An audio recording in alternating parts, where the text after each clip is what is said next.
the thing I felt I failed with was my marriage, because I never on this earth thought my husband would leave me. The story you're about to hear is real. A real client working with David Holman to achieve extraordinary results. David has worked with high performers such as Olympic athletes and business owners, as well as those looking to develop meaningful relationships. Aside from names and certain characteristics which have been changed to protect clients' confidentiality, all other details are true. This special season is brought to you by the Self-Belief Chief podcast. In this episode, I'm speaking to a client who's recently gone through heartbreak, and it's making her question pretty much everything, including her previous relationships. She also shares something quite personal about what she's missing in her life and helps me understand exactly what she's looking for from me.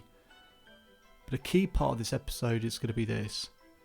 You can't control the events in life, but you can control what they mean. Let's get into the episode. And I think the thing I felt I failed with was my marriage, because I never on this earth thought my husband would leave me. I was that confident of the relationship that we had. So that completely threw me, completely. Mm-hmm. And then for it to happen again, and then to lose my dad, I have nobody now in my life who tells me things are okay or I can do things. I have to do it on my own. Mm-hmm. And that's what I find hard. So it wasn't the past, it's more the present and the future that I have this limitless thing and think to myself, right, well, yes, I want to meet somebody, but if I meet somebody, oh my God, it's just, they're going to leave me. So I won't meet anybody. Because I can look after myself, I can have my yoga, I can do a lovely time. But then I think, well, no, that's really crazy because I'd had a better time with somebody. But then I have this thing, but yeah, it's just going to turn out shit. Hmm. And I haven't got my dad to say to me, no, just jump in and go and have a go. Because he would say that. I'll ask you a question.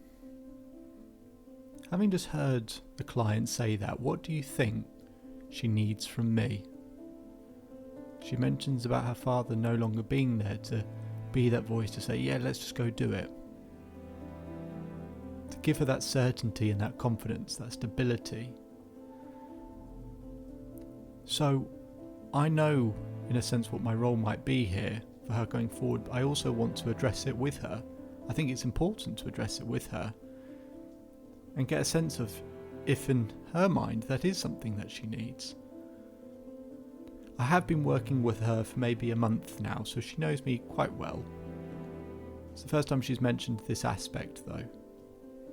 And so, whilst I bring it up here, I'm really curious.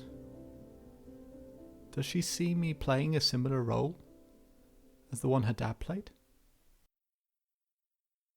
I've possibly only just understood what the point of me is in your life now.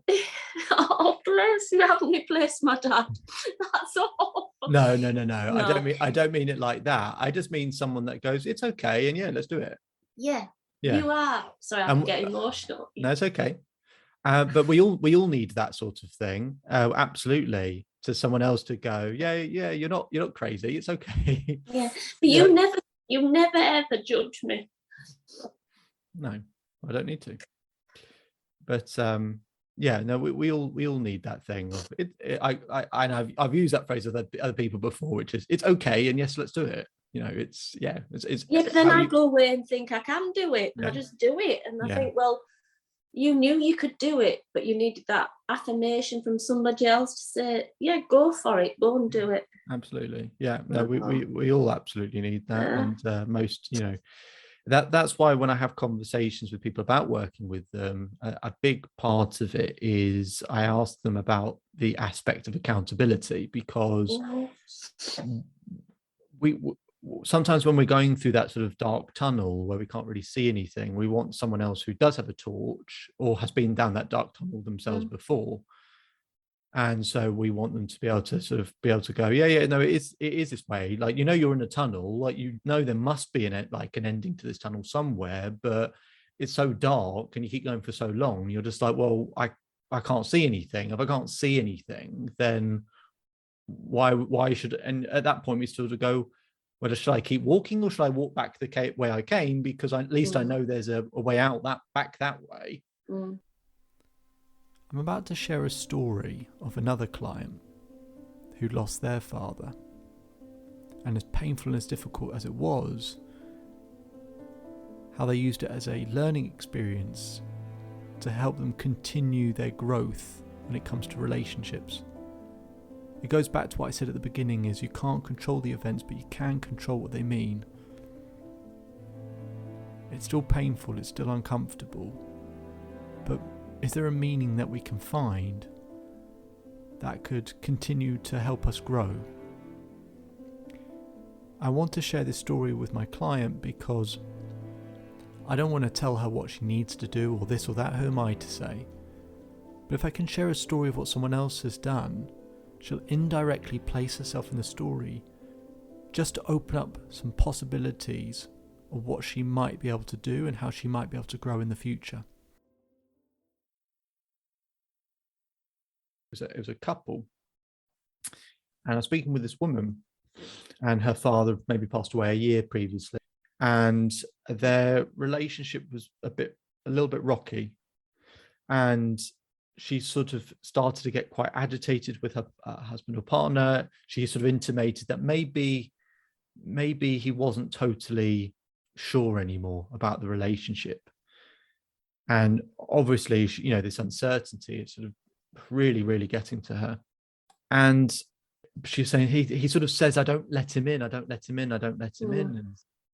I said, well, look, as awful as it is that your father's not here anymore, maybe this is the opportunity where now, with that male figure and that partner, he can really step in and be your husband now. Mm-hmm. Because before it was, you had a husband, but you'd always go to your father. Mm. And that he wasn't able to be a male figure in your life. I said, I don't know, but I just wonder whether he does in fact feel that way. Mm-hmm. She said, you know what, I'm going to say it to him.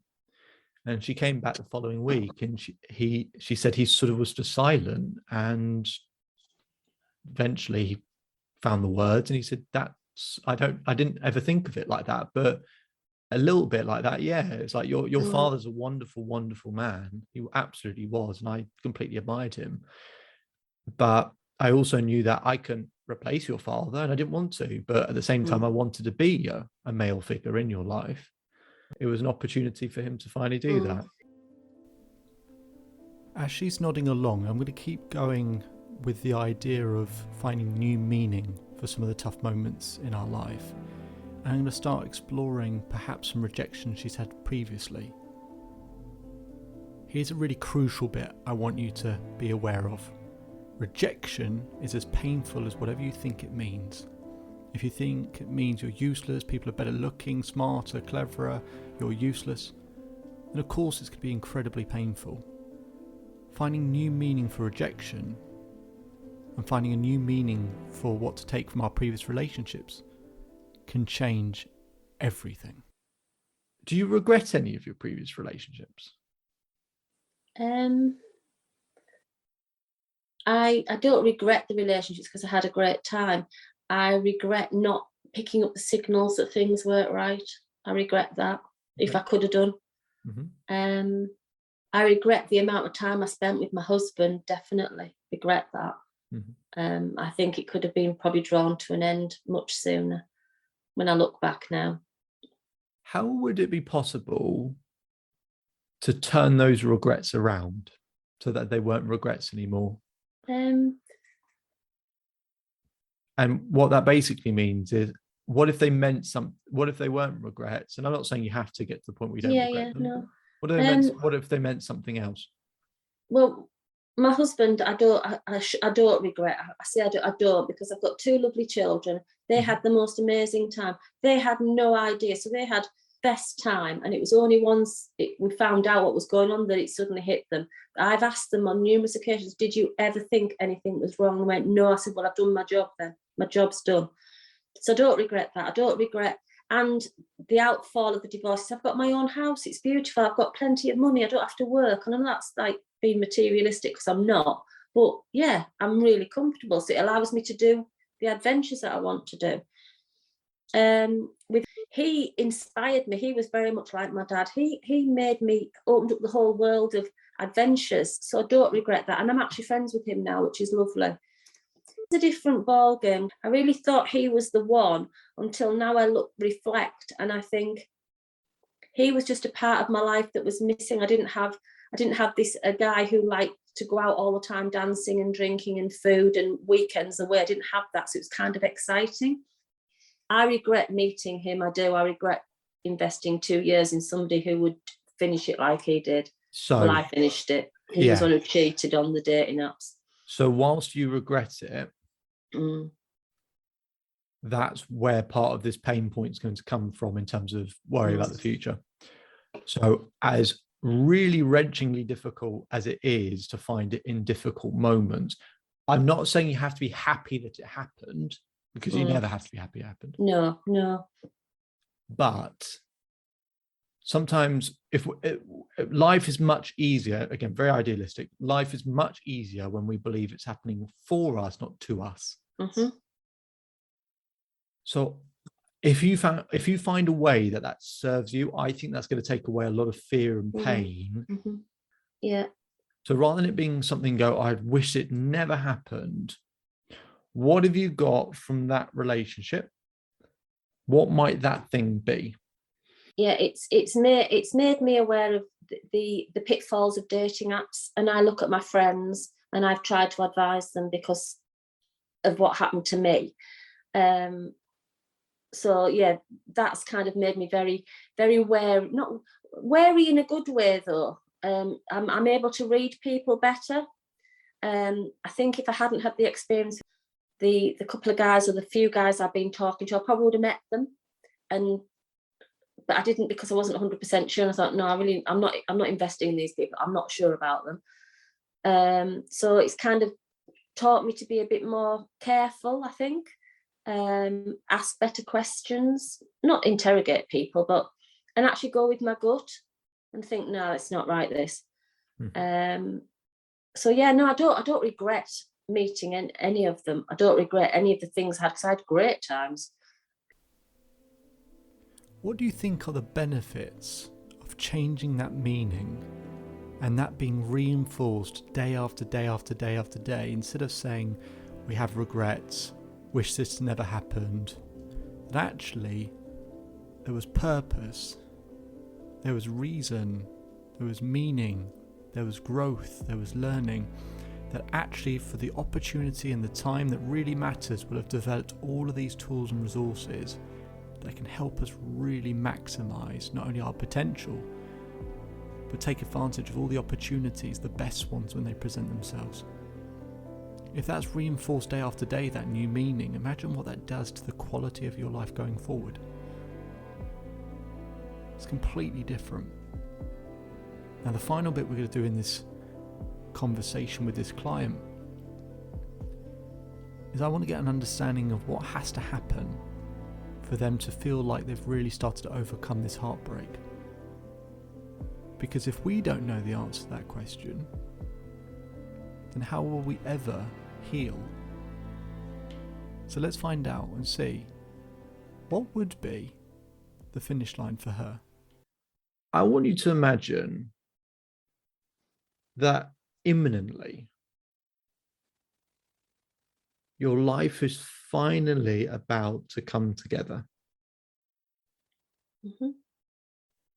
That thing that we're always running after, whatever it is, imagine you finally got that sense of relief, that feeling of that kind of almost ever so slight tightness that we have each day trying to run after things is gone.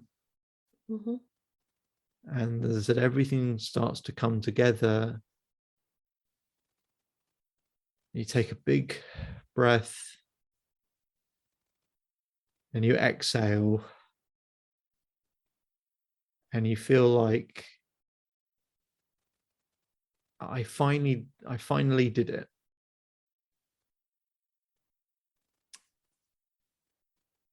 If you're imagining that,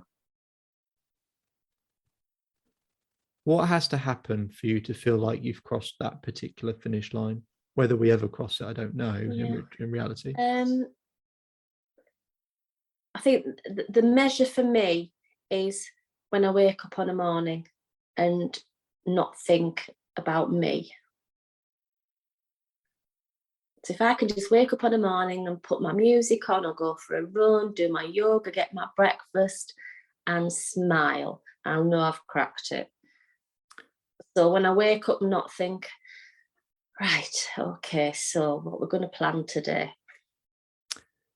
So the reason I'm delighted that you've just given that answer, then I'm thinking, now that doesn't usually happen, because by the end they don't have a big answer.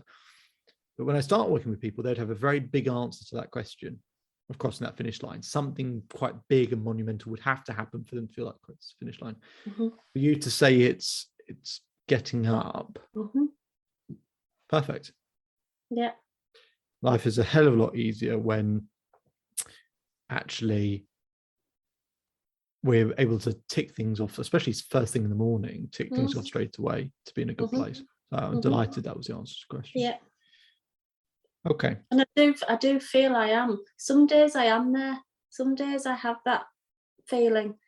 And it's only when I'm like driving to work and I think, I haven't thought about the situation I'm in. How fab is that? And I have my music on full blast and I'm driving to work and I'm walking to it. They're going, oh my God, what have you been doing this morning? So I do have more days like that than days that I don't have. Yeah. So yeah. Great. You probably heard the client pick up a little bit there, didn't you? Their energy picked up, their tone of voice changed, there's more enthusiasm. And I think part of that is when she had a clear idea all of a sudden of what healing actually looked like, she realised that she'd actually been accomplishing that on occasions. That maybe she's doing better than she thought. And that maybe there is some hope there going forward that she will be able to heal. Because heartbreak is one of those really incredibly difficult things. I know this firsthand. I've had that feeling of having your heart ripped out. I've had periods where I couldn't get out of bed for days and days and days. I had one occasion where I was about to give a present to my partner. We were sat in the park. I'd just got a new job at the time. I turned to go and pick up the present and give it to her, and as I turned, she said, "David, I'm having doubts." I remember just freezing, not knowing what to do, what to say. And the pain doesn't come then. No, the pain comes later, the real pain. And that's when I couldn't get out of bed. I didn't want to do anything. I didn't want to function. I didn't want to see anyone, do anything. And I help people deal with heartbreak all the time, and there's lots of different aspects to it, lots of different stages, how to change the hormone balance, the focus, the mindset, achieving certain targets. But one of the really crucial things is finding a new empowering meaning for the difficult moments in life, because that is what can help completely reshape your life. In the series finale, we're going to revisit with this client to see actually how she's doing. By that point, I've been working with her for quite a while, and I think you might be amazed with the results and the turnaround. So we look forward to speaking with her again. In the meantime, we've got other clients in the next episodes that we will be catching up with. My name is David Holman. If you change today, today will change your life. So enjoy the rest of your day, enjoy the rest of your life, and I'll speak to you again soon.